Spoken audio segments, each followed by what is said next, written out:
¿Cómo les van? Gusto saludarlos nuevamente aquí en la 4TV.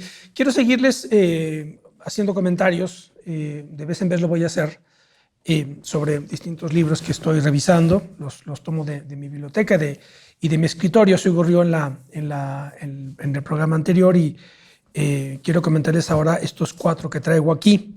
Ya digo que están, en fin, dispersos en mi escritorio, en mi mesa de trabajo. Porque fundamentalmente pues esto es a lo que me dedico, al estudio, a la escritura, y pues habría que tomar esto a cuenta de actividad de divulgación, de conocimiento. En primer lugar, quiero comentarles este libro que me lo compré directamente ayer mismo. Es una edición preciosa por lo demás, visualmente. Es un gran trabajo editorial que coordina mi querido amigo Alejandro Cruz Atienza del Colegio Nacional, que es Arqueología Mexicana, sus orígenes y proyecciones. Es un libro, ya digo, como lo pueden ver, bellísimo en cuanto a trabajo gráfico. Y es de los autores Eduardo Matos Moctezuma y Leonardo López Luján. Los dos forman parte del Colegio Nacional y son 2 autoridades indiscutibles de los estudios arqueológicos en México. El Colegio Nacional es una de las instituciones culturales más importantes del país. Fue creado, si no recuerdo mal, en la década de los 40. El impulsor fue, dentro del grupo de fundadores estaba José Vasconcelos, Alfonso Reyes, Antonio Caso, Carlos Chávez y muchos otros. La inspiración del Colegio Nacional, el modelo, digámoslo así, es el Colegio de Francia, francés, digámoslo así, el modelo, así como también el de las academias, la Academia de la Lengua, la Academia de la Historia, tiene un origen también francés. Y el Colegio Nacional tiene como propósito, es una institución pública, depende de la Secretaría de Educación Pública, y tiene como propósito reunir a los máximos creadores en las distintas ramas del saber humano, la ciencia, las humanidades y el arte fundamentalmente. Y el propósito es, por un lado, acogerlos, digámoslo así, acogerlos y después generar una dinámica de divulgación del conocimiento, tanto impresa como en ciclos de conferencias. Concretamente, el Colegio Nacional en su última década, podríamos decir, ha tenido una labor verdaderamente extraordinaria en términos de difusión, se ha modernizado, como no puede ser de otra manera. Y su secretaria general o su administradora, Teresa Vicencio, ha hecho un trabajo verdaderamente extraordinario para los efectos de la difusión, porque desde la edición de libros es ya es constitutivo de la historia del Colegio Nacional, pero no se había tenido una estrategia de difusión tan dinámica como la que tienen ahora, en redes sociales, videoconferencias, conferencias presenciales, etc. Digo esto porque sí, los libros editados por el Colegio Nacional son conocidos por muchos. Quienes nos dedicamos a los libros, pues tenemos muchos libros del Colegio Nacional. Son conocidísimas las ediciones de las obras completas. Por ejemplo, pienso en la de Antonio Gómez Robledo, que son cerca de 20 tomos. Antonio Gómez Robledo fue un gran diplomático mexicano, pero también fue filósofo, teólogo, traductor de Aristóteles y Cicerón, me parece, para la Biblioteca Scriptorum Graecorum et Romanorum Mexicana, que es la colección de clásicos grecolatinos de la UNAM, que funda Rubén Bonifaz Nuño. Gómez Robledo fue uno de los grandes impulsores de ese proyecto y miembro del grupo de Agustín Yáñez y en la revista Bandera de Provincias de Guadalajara, que la Bandera de Provincias fue la revista que surge por ahí de la década de los 30 del siglo pasado, que fue como el par de Guadalajara de la revista Contemporáneos, que surge aquí en México, que a su vez era el reflejo, digámoslo así, de la revista de Occidente, de Ortega y Gasset, que crea allá en España, más o menos, ¿no? Entonces, bueno, las obras completas de Gómez Robledo las edita el Colegio Nacional, las obras completas de Fernando Salmerón, por ejemplo, las edita el Colegio Nacional, y después tiene también la obra las obras completas de muchos científicos, como Ruy Pérez Tamayo, que es un divulgador de la ciencia, y muchos otros. En fin, entonces el Colegio Nacional, ya digo, es esta institución que no está en el ámbito de la educación, pero no es propiamente una institución educativa en el sentido convencional de que haya clases o licenciaturas o grados, sino que es, ya digo, de este tipo, ¿no? Si analizamos la estructura educativa como educación básica, medio superior y superior, el Colegio Nacional estaría gravitando al lado de estas secciones de la educación, desde una perspectiva de institución de alto nivel de investigación, con el propósito, lo repito, de divulgar la ciencia, divulgar el conocimiento. Por otro lado está otra institución de este tipo, similar, sería la otra gran institución de este tipo, que es el Seminario de Cultura Mexicana, que se crea poco después del Colegio Nacional. Son como las dos instituciones de ese tipo que también acoge a grandes creadores. Lo que ocurre con el Seminario de Cultura Mexicana es que esta tiene, además de su centralidad en la Ciudad de México, tiene capítulos o réplicas en todos los estados. Y tiene, ya digo, el mismo propósito, el difundir el conocimiento. En fin, esto es lo que pasa con el Colegio Nacional. Y entonces, precisamente el trabajo que ha hecho Alejandro Cruz Atienza, que es uno de los grandes editores de México, joven, muy joven, es darle una nueva visualidad a los trabajos editoriales, como pueden observarlo aquí. Lo voy a decir con cariño, pero las ediciones previas, clásicas del Colegio Nacional son bastante poco atractivas, para decirlo elegantemente, por no decir feas. Y ahora lo que ha hecho Alex Cruz Atienza, pues es, vean, una verdadera joya editorial. Vean los interiores, cómo está armado el libro. Visualmente es un libro bellísimo. Y luego ya arranca el texto. Entonces, bueno, yo me enteré que este libro lo están presentando, o lo presentaron en la FIL de Guadalajara. Me enteré de ello, inmediatamente fui por mi ejemplar ahí al Colegio Nacional, que está en la calle de Donceles. Ahí está atrás del Instituto Español de Cultura, una cosa así, por ahí está en Donceles. Y bueno, además de esta belleza editorial, visual, pues el libro tiene un interés extraordinario, que es la historia de la arqueología mexicana, que tiene como,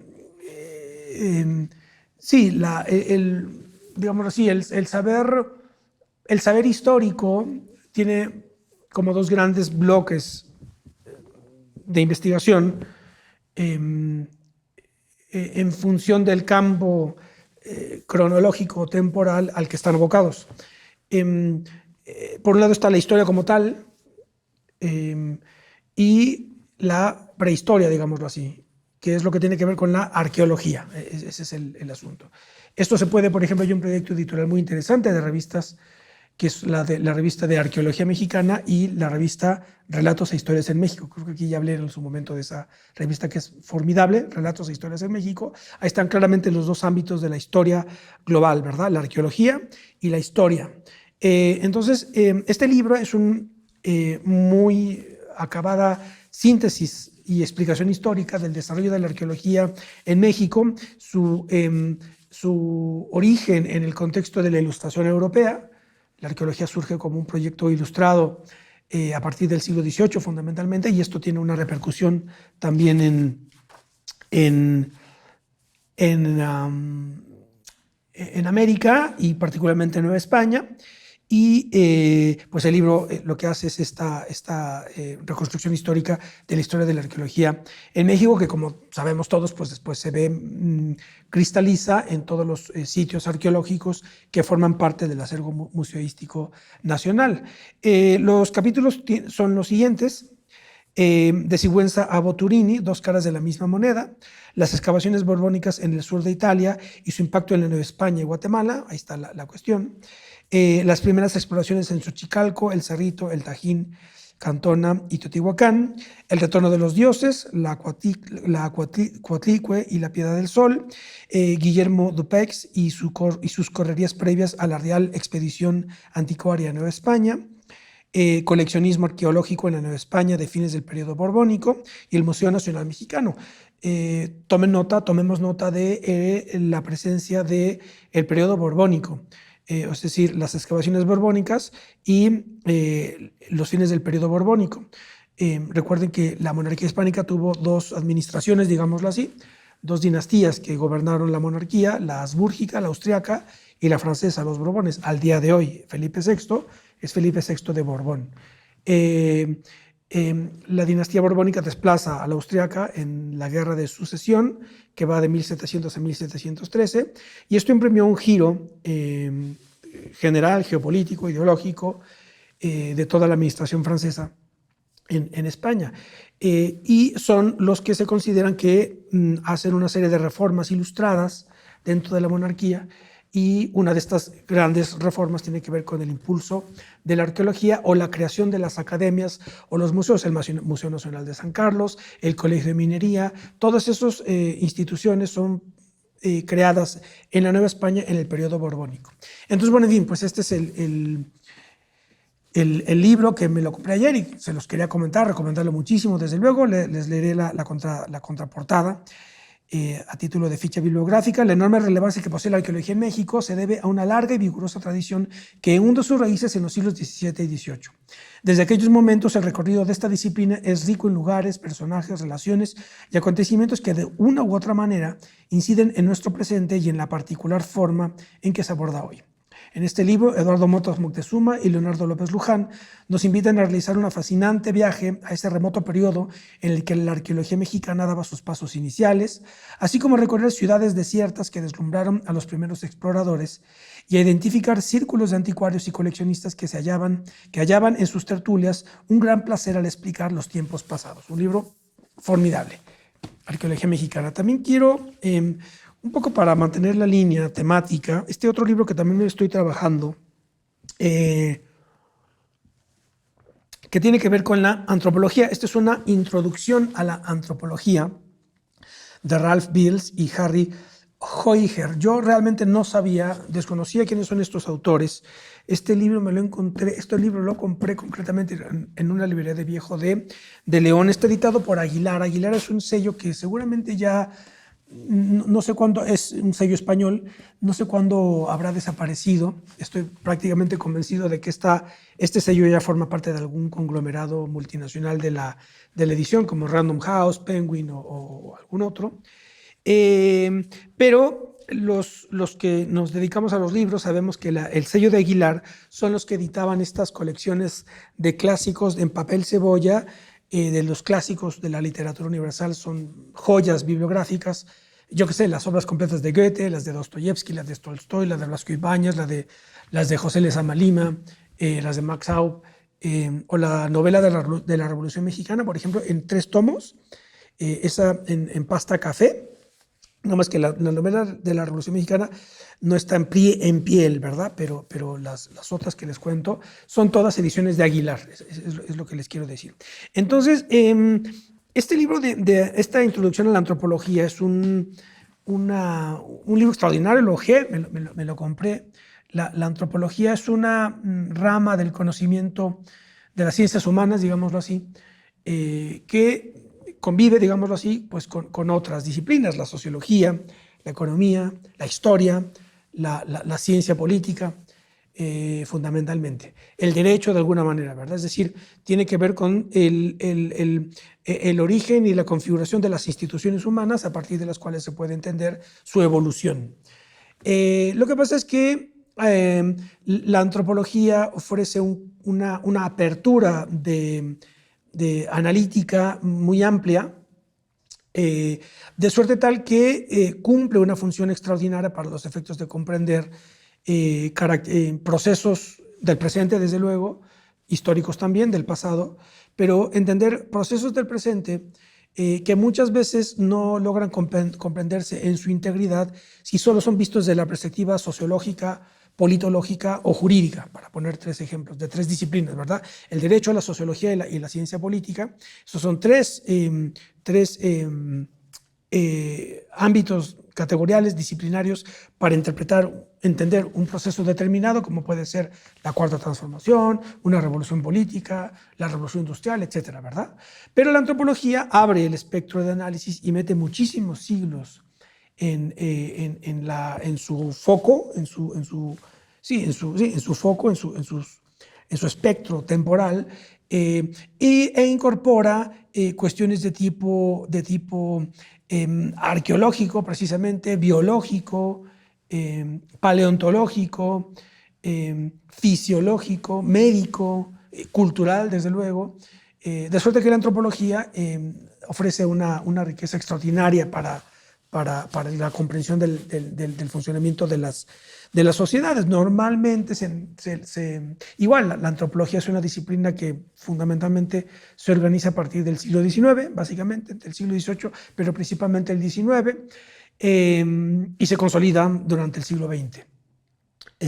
Autores fundamentales de la antropología, pues uno de ellos es Levi-Strauss, Malinowski, Marvin Harris, y muchos otros. Morgan, el propio Federico Engels, el texto El origen de la familia, la propiedad privada y el Estado, en realidad es un trabajo complementario al Capital de Carlos Marx, como ya lo he dicho en otras ocasiones, es un trabajo que complementa el Capital y en donde Engels está discutiendo los trabajos de Morgan, que también es uno de los grandes antropólogos del siglo XIX, de la antropología clásica del XIX.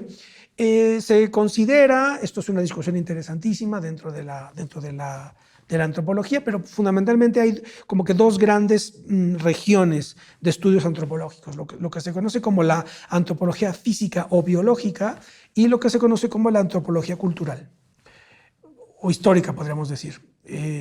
Marvin Harris, por ejemplo, es uno de los grandes autores del ámbito de la antropología cultural. Hay un libro que lleva por título Antropología cultural, y la diferencia entre la antropología física o biológica y la antropología cultural es que, digámoslo así, la antropología biológica estudia todos los elementos y mecanismos que convergen en la dinámica evolutiva de la especie. Es la más amplia, es el espectro cuando se abre más el espectro de análisis, ¿verdad? Es decir, es el análisis de los individuos al día de hoy en una perspectiva evolutiva darwiniana, digámoslo así, ¿verdad? De las especies, el hombre como especie, digámoslo así. Y esto entonces aquí introduce cuestiones que tienen que ver con la fisiología, la biología, la etología, ¿me explico? La etnografía también, de alguna manera. Pues eso nos permite comprender las implicaciones que tiene el hecho de la existencia, el dimorfismo sexual, ¿verdad? La existencia de dos sexos, macho y hembra, la implicación que tiene explicar la evolución en función de esos 2 sexos, ¿verdad? Para los efectos de la reproducción. Estas mismas cuestiones en su incidencia en los procesos demográficos, etc. Entonces, este es el primer bloque y tiene una riqueza explicativa extraordinaria. Y la antropología cultural tiene que ver más ya con los procesos sociales e históricos, es decir, el surgimiento y configuración de las instituciones religiosas, las instituciones jurídicas, las instituciones políticas, el arte, ¿verdad? Más o menos, ese sería el asunto, lo que desde la perspectiva marxista sería las superestructuras, ¿verdad? De alguna manera podríamos pensar que el esquema clásico del marxismo, ¿verdad? Base y superestructura, pues puede, más o menos, puede que esté forzando las cosas, pero podríamos entender eso, es decir, la producción, entendiéndola como el pivote que explica las estructuras sociales, es en donde se dan cita criterios de tipo físico o biológico para comprender la evolución del hombre económico, digámoslo así. Y la superestructura sería toda la antropología cultural, ¿verdad? Las instituciones de diverso tipo, la religión, el derecho, el arte, etcétera, la moral, etcétera. Entonces, claro, lo interesante es ver cómo El, aquí el interés es ver cómo se articulan en un único proceso general, ¿no? que es el proceso del mundo, ¿verdad? El proceso de la historia mundial, digamos así, cómo convergen, se coordinan, chocan, se conjugan las dinámicas de la biológica, físico-biológicas y las dinámicas histórico-culturales, ¿verdad? Es decir, cómo el instinto, ¿verdad? El instinto sexual, por ejemplo, cómo ese instinto sexual que nos homologa con los animales, cómo es moldeado culturalmente, ¿verdad? Ese es el gran interés, ¿verdad? Pero claro, para poder entender esa articulación, primero tienes que comprender la existencia de esas dos regiones antropológicas, digámoslo así. Entonces, bueno, pues este es un libro muy amplio, ¿verdad? De 800 páginas, y bueno, me lo estoy trabajando ahí con lápiz, ¿verdad? Contraportada. Introducción a la antropología presenta de la manera más sencilla posible los materiales e ideas básicas de la moderna antropología. Este es un libro de los 70, básicamente. Dos son sus temas principales: desarrollo y diferenciación del hombre como organismo biológico y concepto de la cultura, ¿verdad? Como el hombre como organismo biológico y el hombre como animal cultural, digámoslo así. Ahora, ambos temas son inseparables porque la cultura en toda su diversidad se comprende mejor si se la sitúa sobre el fondo de la herencia y el carácter biológico del hombre, ¿verdad? Los autores han tenido en cuenta las más modernas tendencias antropológicas, como la genética, sin desdeñar los datos antiguos sobre la historia racial. En la antropología cultural se subrayan las recientes tendencias estructurales y funcionales. El estructuralismo es la disciplina o la corriente, la escuela de Lévi-Strauss, por ejemplo, o de Godelier, otro autor, sin perder de vista la hondura histórica de la cultura, ya que ninguna cultura puede entenderse completamente sin su fondo histórico. Esta nueva edición es traducción de la cuarta edición americana, notablemente revisada respecto de la anterior, a fin de dejar constancia de los más recientes cambios operados en la disciplina, tanto desde el punto de vista de su contenido como del metodológico.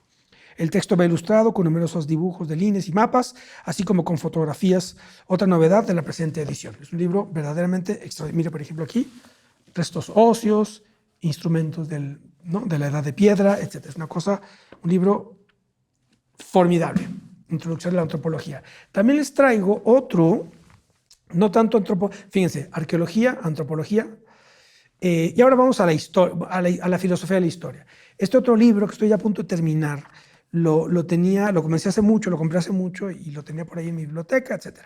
Lo volví a tomar y me lo volví a leer desde el principio. Es formidable este trabajo de Karl Lowith, El hombre en el centro de la historia, balance filosófico del siglo XX. Karl Lowith fue un filósofo alemán, discípulo de Heidegger, que curiosamente tuvo un periodo de estancia en Japón. Es muy interesante eso.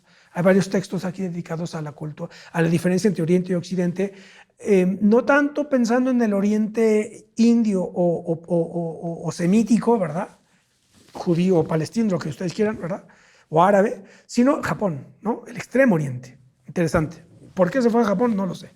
Por ahí tengo su biografía, de la biografía de Lowith, pero en fin, no sé dónde está, en mi biblioteca, o en cajas, ya no sé dónde está.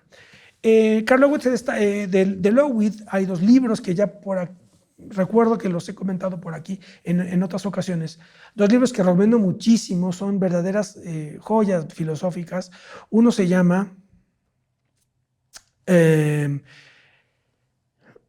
Historia y Salvación, los fundamentos teológicos de la filosofía de la historia. Es una explicación de la filosofía de la historia, entendiendo la filosofía de la historia como una secularización de la teología de la historia, y que tiene que ver con todo el conjunto. Eso también ya lo he comentado por aquí. La filosofía de la historia tiene que ver con el intento filosófico de encontrar o definir una ley de la historia. Una cuestión complejísima, ¿verdad? ¿Cuál es la ley de la historia?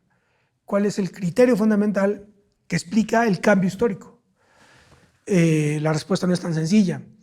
Y lo que plantea Lowith en ese libro es que esta pregunta solamente pudo haber tenido lugar dentro del cristianismo.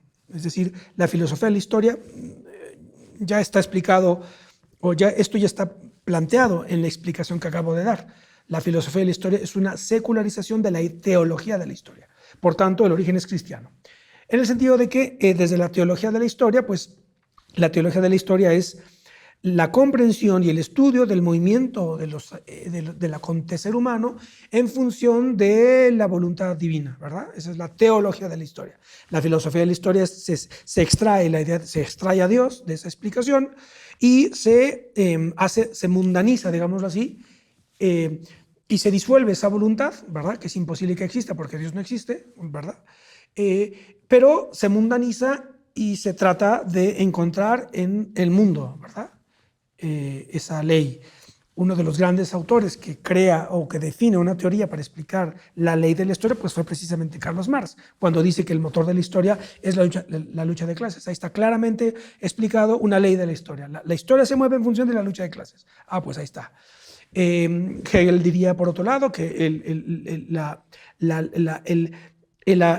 la libertad abriéndose paso es el motor de la historia. O sea, el motor de la historia es la lucha por la libertad, no diría Hegel. Entonces, claro, es una respuesta que no es tan fácil de dar. Y bueno, Lowitt lo explica en este libro formidable. Historia y salvación, los presupuestos teológicos de la filosofía de la historia. Y el otro se llama, es un libro, aquí está. Sí, el otro se llama De Hegel a Nietzsche. Es un libro, un título un poco complicado, sí, raro, porque es de Hegel a Nietzsche y luego en medio Marx y Kierkegaard y la crisis de la filosofía alemana, algo así. En el sentido, lo que explica en ese otro libro es, sí, la centralidad que tiene la filosofía alemana en la configuración del mundo moderno. Y particularmente él explica cómo, esto sí es fascinante porque explica, digámoslo así, la importancia que tiene la filosofía para los efectos de entender la evolución del mundo en su plano más cotidiano e inmediato, ¿verdad? Porque pareciera que la filosofía pues, es una cosa pues, de eruditos, que nadie entiende, etcétera, ¿verdad? Creo que también he hablado en otros momentos sobre esto, ¿no? Que el clásico estudiante de filosofía que se las da de distraído, etcétera, porque está pensando en cosas divinas, pues esas son bobadas, ¿verdad? Esa es una caricatura que muchas veces la gente hace de sí misma para sentirse pues, diferente a los demás porque estudia filosofía, etcétera, ¿verdad? Pero en realidad pues, la filosofía pues es simplemente, el filósofo está en el mundo de una manera tan vulgar como estaba, pues yo qué sé, un contador, un ingeniero o un albañil, ¿verdad? ¿No? Tiene que pagar la renta igual que yo, lo que sea, ¿verdad? No por ser filósofo, ¿verdad? Estás sobrevuelas o estás flotando en el mundo. Entonces, la genialidad, por ejemplo, de la obra de Lowitt, entre muchos otros, bueno, esto lo dice, por ejemplo, Gustavo Bueno, cuando dice que en realidad este texto tan abstracto y complejo, ciertamente, que es la metafísica de Aristóteles, es un libro muy complejo, pero en realidad dice, bueno, en realidad lo que está hablando es del mundo, es de las cosas del mundo, ¿no? Dice, bueno, respecto de la metafísica de Aristóteles. En todo caso, en este libro de Hegel a Nietzsche, Marx y Kierkegaard y la crisis de la filosofía alemana, es la explicación de cómo el resultado que tiene Hegel, su obra y su herencia, tiene repercusiones concretísimas en el mundo real, histórico, ¿verdad? Y político. Entonces lo que él explica es que en ese libro explica que hay dos grandes, digámoslo así, el sistema de Hegel puede explicarse como una filosofía del absoluto, es decir, Hegel lo que intentó es explicar la evolución del acontecer humano en función de dos conceptos fundamentales, la idea de absoluto y la idea de totalidad, ¿verdad? Es decir, trató de dar cuenta de absolutamente todo, que es lo que él le llama espíritu. Cuidado con este concepto de espíritu, uno piensa que el espíritu es lo que está vinculado con la espiritualidad y la espiritualidad a su vez lo que está enfrentado a la materialidad, ¿verdad? Entonces está lo material y lo espiritual por otro lado, ¿verdad? Entonces, claro, cuando alguien dice, claro, es que a mí lo que me hace falta pues es tener una vida espiritual más llena y más plena porque pues estoy abocado a lo cotidiano y a las cosas materiales. Bueno, eso es pues, un poco la caricatura que se ha hecho ¿no? Con todos los respetos, de lo que es la espiritualidad o incluso la metafísica, ¿verdad? Por ahí vas a Sanborns y ves ahí metafísica o espiritualidad, y todos son puros libros de, pues, de autoayuda y tal, y la meditación. Son, en fin, esos son, ¿cómo decirlo elegantemente y además sin ofender, porque luego la gente se me enoja, ¿verdad? Pero pues son cosas, pues, sí, ¿cómo decirlos? Que no tienen nada que ver con la filosofía rigurosa, ¿verdad? Y sobre todo con Hegel, ¿verdad? Porque Hegel, pues la obra clásica de Hegel, pues es la fenomenología del espíritu. Entonces mucha gente dirá, mira, pues a mí me gustan mucho las cosas espirituales, voy a comprarme el libro de Hegel. Claro, no va a entender, ¿verdad? No va a entender medio párrafo. Porque lo que hace Hegel, ciertamente es una verborrea ciertamente abstracta e indigesta, pero bueno, tiene su interés, el libro fundamental de la historia de la filosofía, lo que estudia es cómo va organizándose el acontecer humano, el saber humano, el conocimiento humano y el drama humano, digámoslo así, ¿verdad? Y eso lo va explicando en función de un sistema de trifásico, que son como tríadas que se van desdoblando, ¿verdad? Hasta llegar a la tríada fundamental, que es la que desemboca en el espíritu absoluto, etc. El espíritu absoluto está conformado por arte, religión y filosofía, ¿no? Es la coronación, el acontecer humano, ¿verdad? El conocimiento humano, la evolución del drama humano, es coronado por arte, religión y filosofía. Son los tres ámbitos fundamentales, es la cima, digámoslo así, de la existencia de los pueblos, digámoslo así. Entonces, claro, en la filosofía del espíritu va explicando todo esto en función de estas tríadas, etc. Entonces, lo que explica Löwith es cómo esta filosofía del absoluto hegeliana tiene como dos herederos que intentan llevar a la práctica o que intentan llevar más allá todavía esa idea de la filosofía del absoluto de Hegel. Marx, por un lado, y Kierkegaard, ¿verdad? Es decir, el materialismo, ¿sí? Y el existencialismo, ¿verdad? Esas son como las dos grandes herencias de Hegel, entendiendo a Hegel a su vez como la cúspide de la tradición de la filosofía alemana, que no se le puede escatimar ningún peso, ningún valor. Es como lo que ocurre con la música clásica, ¿verdad? Sinfónica. Pues no puedes desconocer lo que hicieron los alemanes, nos guste o no. El drama después es que todos estos señores, eso desembocó en Hitler, etc. Es un poco el drama alemán, digamos así, la cuestión alemana. Entonces, este es más o menos por ahí va Löwith, ¿no? Resumiendo muchísimo. Y entonces en este libro, eso es una recopilación de textos que tiene como subtítulo Balance filosófico del siglo XX. Entonces, ese balance filosófico del siglo XX desde luego está hecho parado dentro de las coordenadas de la filosofía alemana, según lo que acabo de explicar, como Hegel, Marx y Kierkegaard. Y Nietzsche, de alguna manera, ¿verdad? Es como materialismo, existencialismo y nihilismo, ¿no? Germánicos, digámoslo así. ¿A dónde te puede llevar todo esto? Claro, Hegel no se entiende sin el cristianismo, esa es la cuestión, ¿verdad? De hecho, él mismo lo dice Hegel en sus lecciones de historia de la filosofía, cuando dice que el germanismo no es otra cosa, hablando, claro, él era un tipo megalómano, Hegel, ciertamente, porque al decir germanismo estaba hablando de sí mismo, de su filosofía. Y entonces él decía, el germanismo es la filosofía dentro del cristianismo, ni más ni menos. Entonces tú no entiendes a Hegel y por tanto no entiendes a Marx si fuera del cristianismo, ¿me explico? Entonces, claro, es como el marco amplio es el cristianismo, después su cristalización concreta en la filosofía germánica y concretamente en Hegel y sus herederos, ¿verdad? Marx, Kierkegaard y Nietzsche. Y entonces, estos son una serie de artículos que fue publicando en distintos lados, que es verdaderamente formidable. Les voy a leer el título de los artículos más o menos para que se vean una idea, que son un poco las cosas que ando leyendo. Ya les digo que este libro tiene como 10 años que me lo compré, pero bueno, me voy llenando de libros y hace unas semanas volví a él y ya estoy a punto de terminármelo. A ver si luego lo logro reseñar, pues es muy complejo, es un libro muy denso. Los artículos son los siguientes, aquí pone nada más la fecha. 1932, Filosofía de la existencia. 1935, Decisionismo político, que es una discusión con Carl Schmitt. Carl Schmitt es un filósofo político y filósofo del derecho extraordinario, es un clásico. No se puede, en fin, no se puede no leer. Si tú quieres tener una formación consistente en teoría política, aquí ya lo he mencionado muchas veces, Carl Schmitt, su libro clásico se llama El concepto de lo político, y según el cual lo político es lo que aparece cuando a su vez aparece la relación amigo-enemigo, ¿verdad? Es lo que explica Carl Schmitt. Del 40, el nihilismo europeo, observaciones sobre los antecedentes espirituales de la guerra europea. De 1950, Historia universal y salvación. Este es como un resumen de Historia y salvación, los orígenes teológicos de la filosofía de la historia. Del 50, naturaleza e historia. Del 57, naturaleza y humanidad del ser humano. Del 58, marxismo e historia. Del 60, el ser humano y la historia. Del 60, observaciones sobre la diferencia entre Oriente y Occidente. Todavía no llego a ese texto, pero es donde habla precisamente de Japón. Del 60, Nietzsche, 60 años después. Del 61, del sentido de la historia. La fatalidad del progreso, es del 63, cristianismo, historia y filosofía, ¿no? Perfecto título para enmarcar en general todo el libro. Y del 69, la cuestión del ser en Heidegger, la naturaleza del ser humano y el mundo de la naturaleza. Y el último, verdad e historicidad. Es un libro formidable. Quienes tengan pues, un interés filosófico sí, consistente, ambicioso, digámoslo así. Quienes tengan ambición filosófica, es un libro que recomiendo. Lowith, todo Lowith es ámbito germánico, desde luego, ¿eh? No es lo único que hay, ¿eh? Porque luego los alemanes, ¿no?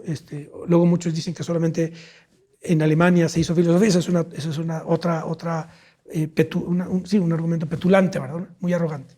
Pero bueno, en fin, es ámbito germánico. Pero ya digo, quien tenga ambición filosófica, lea Lowith. Y el aprendizaje será total, ¿verdad? Y la ampliación del campo intelectual es absoluto. Entonces, bueno, son libros exigentes, pero bueno, en fin. Y ya para concluir, para ya otra cosa, también lo tenía desde hace mucho tiempo, y fíjense, me lo volví a sacar de mi biblioteca. Afortunadamente lo encontré, porque tenemos un club literario con unos amigos,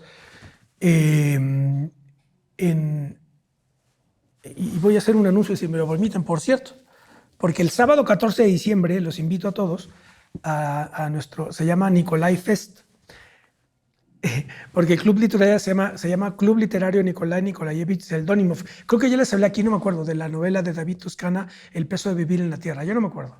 Pero bueno, les recomiendo muchísimo, es una novela bellísima de David Toscana, es un escritor de Monterrey. Creo que vivió fuera de México, pero es extraordinaria la novela.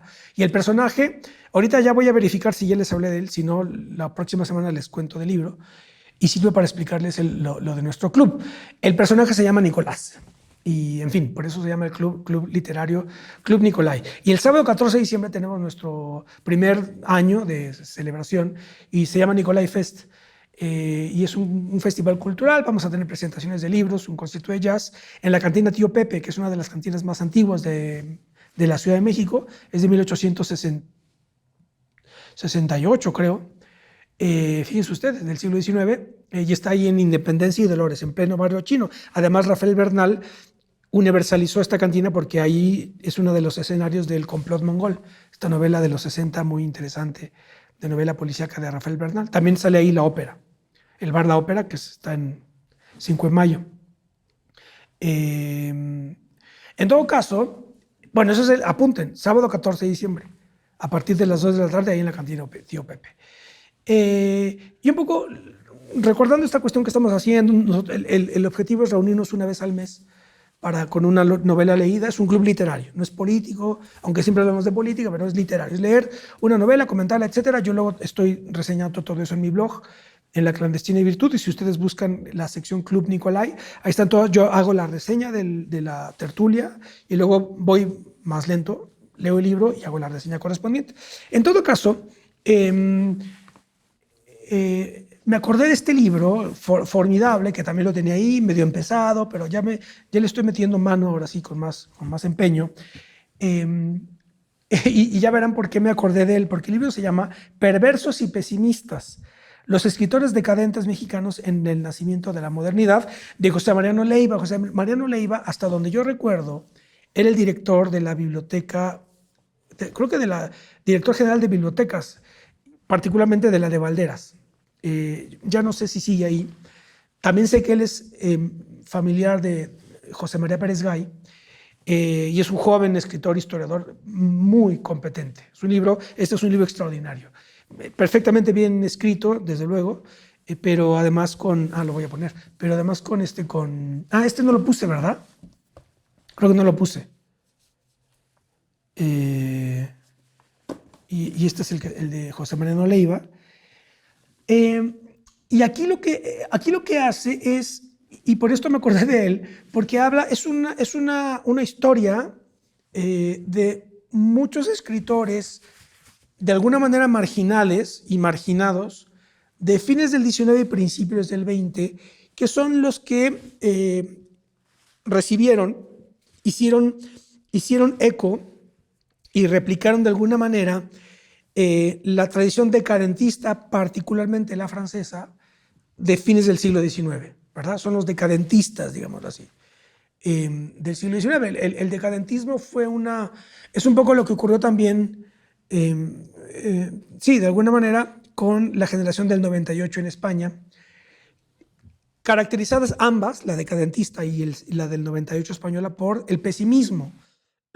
En España, pesimistas porque con la guerra hispano-cubana pierden Cuba, y la pérdida de Cuba en el 98 es el fin del Imperio Español, ahora sí ya ¿no? Ante notario, digámoslo así, ¿verdad? O sea, nosotros nos independizamos en 1824, ahí concluye todo, ¿verdad? Con la batalla de Ayacucho, ya nos liberamos todos, pero todavía quedaba Cuba y Puerto Rico.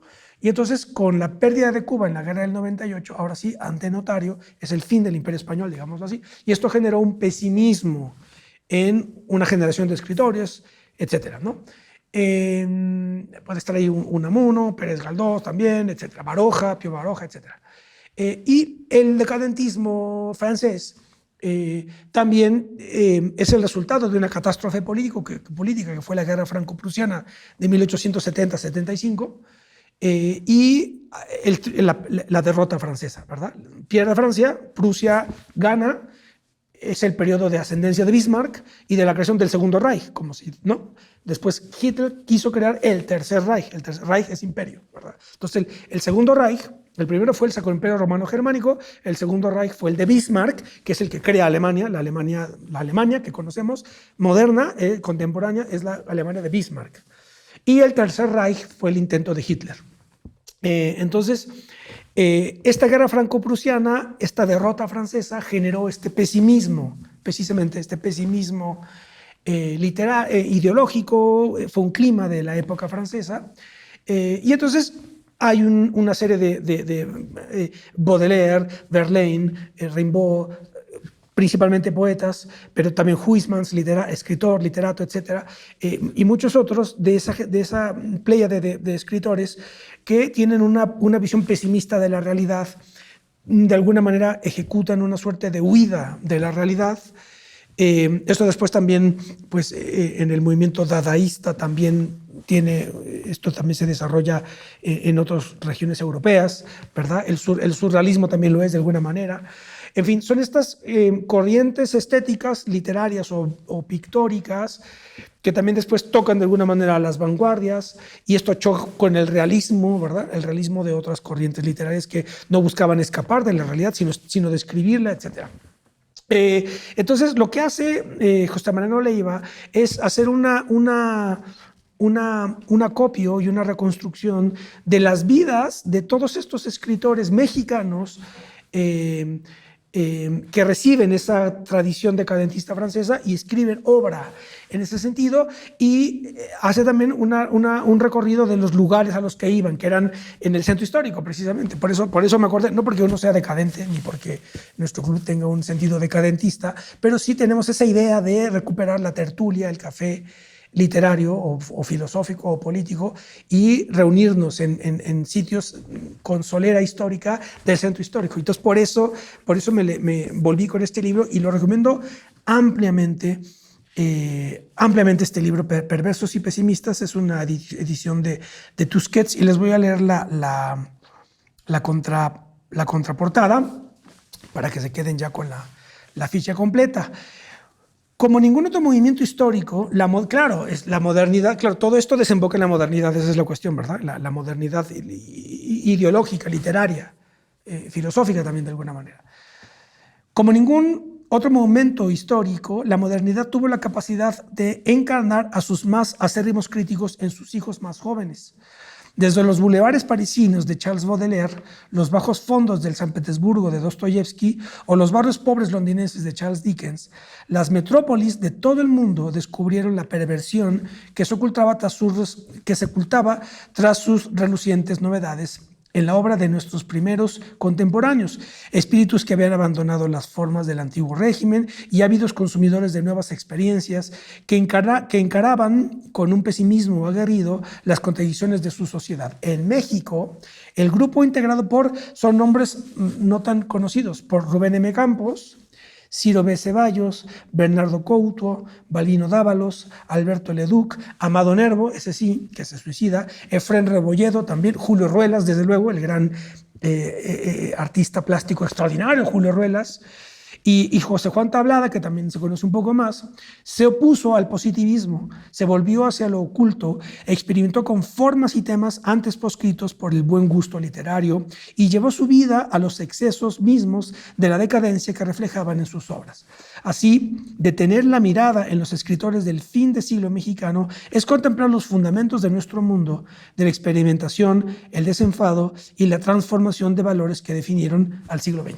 Claro, aquí, ya para terminar, aquí hay que entender que es una cosa paradójica, porque no olvidemos que el canon cultural, arquitectónico, ideológico, etcétera, del Porfiriato, que fue el régimen con el que concluye el siglo XX mexicano y entramos al XX, fue Francia. Entonces, Porfirio Díaz afrancesó a México, vamos a decirlo así de una manera muy resumida, pero no se puede perder de vista el hecho de que allá en Francia estaban en plena decadencia, digámoslo así, por virtud de la derrota en la guerra franco-prusiana 1870-1875, ¿verdad? Entonces, aunque México desde el Porfiriato quería replicar a Francia, también llegaron las corrientes contrarias a el supuesto esplendor francés, que se quería copiar simplemente como una ilusión, ¿verdad?